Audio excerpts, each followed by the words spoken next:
The Zephyr Empire stretched across the stars, a mighty force that had conquered worlds, defeated armies, and made the galaxy bow to its will. King Kelthar, the ruler of the Zephyr, is known throughout the universe for his intelligence, strength, and ruthless power.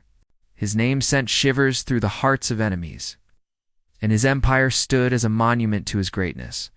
But even a king as powerful as Kelthar faced challenges. His empire, though vast, was beginning to stagnate. Its resources were spread thin, and the people, though loyal, had grown weary of endless expansion. It was time for a new alliance, a new path forward, something that would ensure the continued greatness of the Zephyr. The leaders of many planets had already tried to form alliances with Kelthar, but none had succeeded. Many thought it was because the Zephyr were too proud, too independent to work with others. But Kelthar knew better. It wasn't about pride. It was about strength. He would never enter an alliance unless it benefited him, then the Zephyr. And so, when the offer came from the human planet of Terra, Kelthar found himself intrigued. Terra was a relatively unknown world in the grand scheme of things. It was small, isolated, and its people were considered primitive by the standards of the Zephyr. Yet, Terra had a potential that Kelthar couldn't ignore. The humans had recently developed technology that could help the Zephyr in their continued expansion, and the humans had grown restless. Looking for a way to protect their world from the threats of the galaxy, the Queen of Terra, desperate to secure her planet's future, arranged a marriage between her daughter, Princess Ivy, and King Kelthar. It would be a political alliance, one that would strengthen both worlds. But when Kelthar first saw Ivy's portrait, he was less than impressed. The portrait showed a young woman with soft, unremarkable features. Her face was neither beautiful nor ugly, but simply plain. Her eyes were a dull brown, her hair dark and unremarkable. She appeared delicate and fragile, far from the strong, confident women Kelthar had been accustomed to seeing. He had expected more someone who could hold her own in a world of warriors, someone who could inspire awe instead. He saw a girl who looked like she might faint at the sight of battle. What a disappointment, Kelthar muttered to himself as he stared at the portrait. She's weak, nothing more than a pawn in this arrangement. His advisors, however, insisted that the alliance was still worth pursuing. The humans are resourceful, my lord, one of them said, and the Queen is desperate to secure the safety of her world. This marriage could strengthen us. But Kelthar wasn't convinced. He couldn't fathom how someone so ordinary could play a crucial role in his grand plans.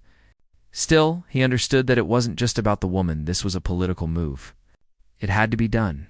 And so, the marriage was arranged. A few weeks later, King Kelthar's starship arrived at Terra.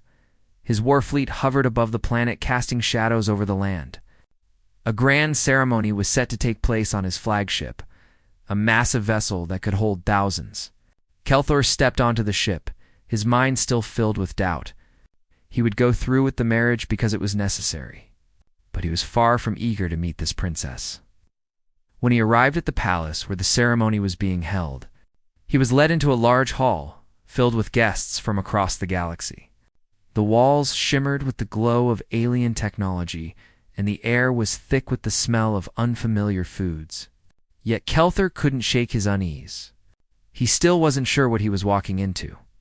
The moment came when he was to meet his bride. Ivy stepped into the hall, her head held high, her eyes focused ahead.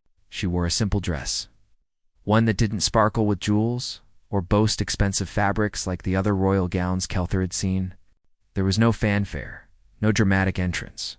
She was just there. Her features were as plain in person as they had been in the portrait. She didn't look like the kind of woman who would command a room. She didn't have the beauty or grace of some of the other women Kelthar had met in his travels. And yet, as she moved toward him, something strange happened. The room seemed to fall silent. Kelthar found himself staring at her, studying her every movement. She wasn't the most beautiful woman he had ever seen, but there was something about her that drew his attention. Maybe it was the way she carried herself. There was a quiet confidence in her steps, an air of calm that was unexpected. But as she came closer, Kelthar's doubt crept back in. This was the woman he was supposed to marry? This was the key to a powerful alliance. When Ivy finally stood before him, she looked up at him with calm eyes. Her gaze was steady, unshaken, as though she was fully aware of the weight of the moment. For a brief moment, Kelthor felt a flicker of respect for her. She wasn't trembling, she wasn't bowing in awe of his presence. She simply stood, her posture perfect, her eyes unwavering. She spoke softly, her voice clear and measured. "Your Majesty, it is an honor to meet you." Kelthor was momentarily taken aback by the sincerity in her tone.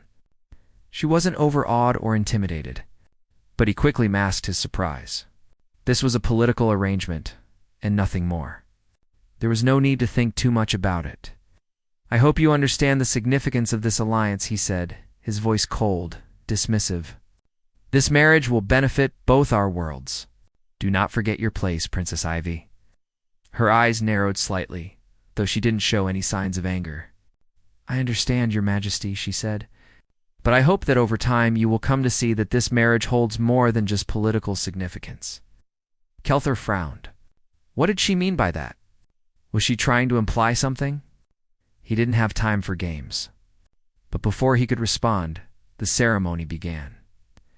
As the grand marriage ceremony unfolded, Kelthor couldn't help but feel a sense of unease. There was something about Ivy that he couldn't quite place. It wasn't her appearance, he had already dismissed that. It was something deeper, a quiet strength that seemed to emanate from her. He couldn't shake the feeling that there was more to her than met the eye. But for now, he pushed the thought aside. This was an alliance, nothing more. The ceremony ended, and the guests began to disperse. Kelthor turned to leave, his mind still swirling with thoughts of his bride, as he passed through the halls of the ship. He couldn't help but glance back at Ivy. She was speaking with her mother, her expression calm, as though the entire ceremony had been nothing more than a simple formality. There was a depth to her that he couldn't ignore, and it intrigued him in a way that he couldn't quite explain. For the first time since his arrival, Kelthor felt the smallest flicker of curiosity. The days after the wedding passed in a blur of formalities and events. Kelthor kept his distance from Ivy, treating her more like a political pawn than a wife. He didn't want to get involved with her feelings or her thoughts. This union was about power, not love. Every moment he spent on Terra was dedicated to ensuring that his empire remained strong, that the Zephyr continued their expansion and dominance. Ivy, however, seemed to be adjusting in her own way. She kept to herself most of the time, speaking little to Kelthor or anyone else. At the royal palace, she spent her days walking through the gardens, reading, or simply sitting by the windows, watching the stars outside. She rarely looked at the Zephyr King, and Kelthor, though curious, decided not to engage her further. He had more pressing matters to attend to. But something changed one evening. Kelthor had returned to his flagship after overseeing a meeting with his military leaders. He was tired, frustrated by endless discussions and the constant pressure of ruling such a vast empire. He entered his private chambers, the large, dark room filled with holographic displays and alien technology, and began to unwind. It was then that he heard a knock at the door. "Come in," he called, though he had expected no visitors.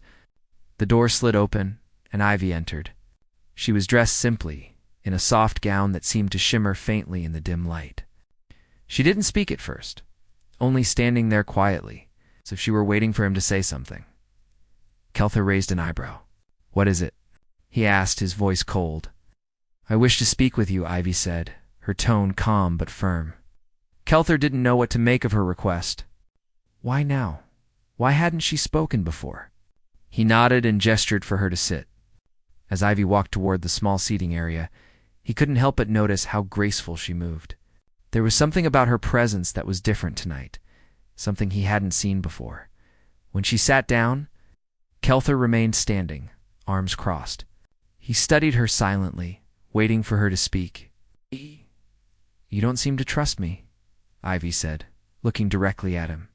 Her gaze was steady, unwavering. "I can see it in your eyes. You think I'm just a weak, ordinary human woman, nothing more than a tool for your empire?"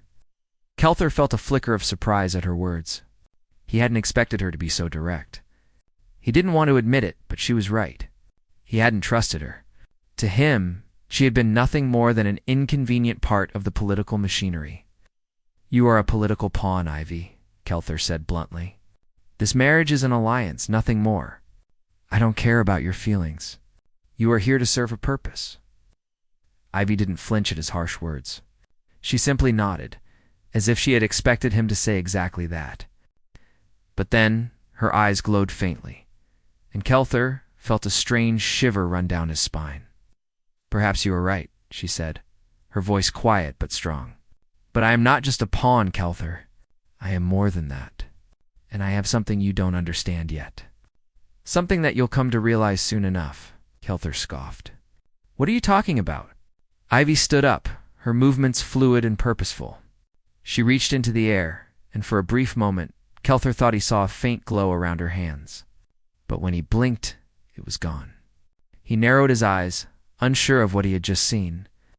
You will soon understand, Ivy said, her tone firm. You've underestimated humanity, Kelther. You've underestimated me. Before Kelther could respond, Ivy turned and walked toward the center of the room. She raised her arms slowly, and the room seemed to hum with an unfamiliar energy. At first, Kelther thought it was just his imagination. But as Ivy's hands moved, the air around her began to change. The temperature in the room dropped, and Kelther watched in disbelief as the light around Ivy began to bend and twist. The room, once sterile and cold, now seemed alive with energy. The walls flickered, and the floor seemed to vibrate beneath his feet. What? What is this? Kelther asked, his voice a mixture of confusion and alarm. He stepped back instinctively, his eyes fixed on Ivy.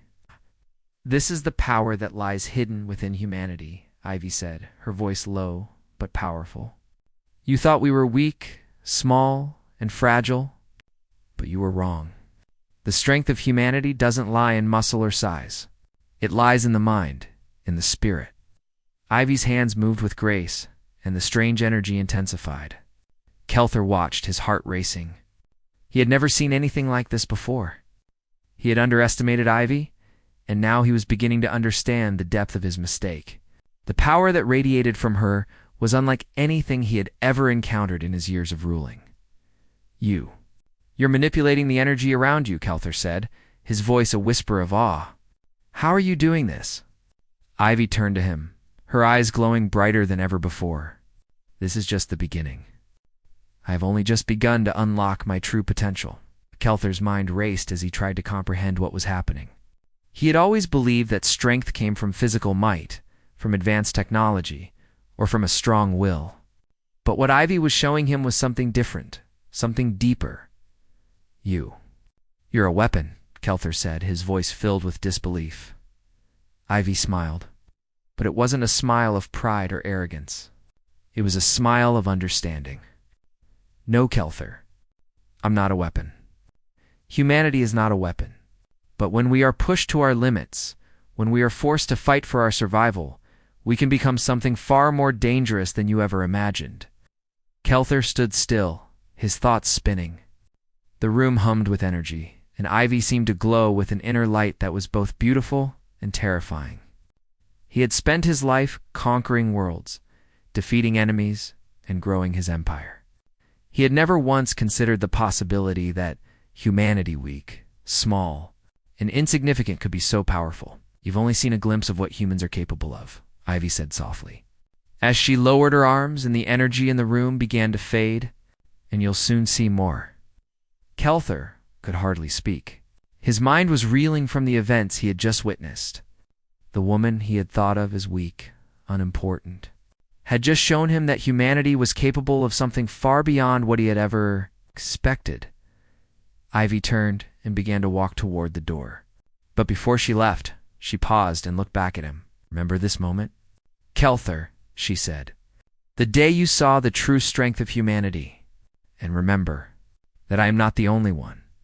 And with that, she was gone, leaving Kelther standing alone in his chamber, his heart still pounding in his chest. Days passed after Ivy's demonstration of her hidden power. Kelther found himself struggling to push aside the memory of what he had witnessed. He had seen many forms of strength in his life, but none had ever been so unexpected, so alien. He had underestimated Ivy, and now, for the first time in his life, He wasn't so sure of his own understanding of power. The Zephyr King spent long hours in his chambers, contemplating the events that had unfolded. His mind raced, trying to understand what Ivy had shown him. Could it be true? Could humans really possess such untapped potential? He had dismissed them as weak, primitive beings, yet Ivy had proven him wrong. And that scared him more than he cared to admit. Kelthar had conquered many worlds, defeated countless enemies, and subjugated entire species. But now, as he sat in his darkened room, surrounded by the soft hum of his ship's systems, he couldn't shake the feeling that something had shifted. He was no longer sure that his empire would always remain supreme, and it terrified him. He had always believed that strength came from force through weapons, technology, and military might. But Ivy had shown him something different. The power she possessed wasn't in her body, it wasn't in her weapons. It was in her mind and her spirit. A power that he had never imagined. As he paced the room, Kelter realized that Ivy had done more than just reveal her power. She had also revealed a truth about humanity, something that made them dangerous. Humans were not bound by the limits of physical strength. Instead, their strength lay in their ability to adapt, to think, to fight back when all seemed lost. They could rise from the ashes of defeat, and with each challenge, they became stronger, more resourceful, and more determined. In the days that followed, Kelther began to observe the humans on his flagship with new eyes. At first, he had seen them as weak, fragile creatures, easily manipulated and controlled. But now, he saw something different in them. There was a fire in their eyes, a spark of defiance that he hadn't noticed before.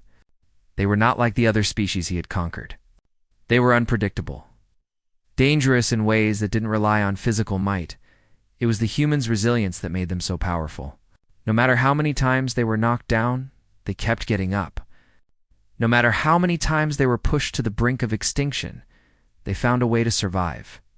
Ivy had shown him that humans were capable of achieving greatness when given the chance, and it was a lesson Kelthor would never forget. One evening, as Kelthor stood on the observation deck of his flagship, gazing out at the stars, he heard footsteps behind him. He turned to see Ivy approaching. She looked calm, composed, but there was something in her eyes, something that told him she knew what he had been thinking. "You've been thinking about what I showed you, haven't you?" Ivy asked, her voice gentle but firm. Kelthor nodded slowly. "Yes," he admitted. "I've been rethinking everything. What you showed me was unexpected. I've never seen anything like it." Ivy stepped closer, her gaze never leaving his. "I told you that humans are more than you think. We're not weak, Kelthor. We're capable of so much more than you've given us credit for." Luther's expression softened slightly. "I see that now. But I didn't just underestimate you, Ivy. I underestimated all of humanity. I've spent my life conquering, destroying, and controlling. I've always believed that power comes from strength, from might. But you've shown me that there's more to it. There's something in you, in all humans, that I can't quite explain." Ivy smiled slightly. "It's called resilience, and it's what makes us different. We don't give up. No matter how hard the battle, no matter how many times we fall, we get back up. We fight, we adapt, and we grow stronger. That's what makes us dangerous." Kelthor nodded thoughtfully, his eyes fixed on the stars outside the ship.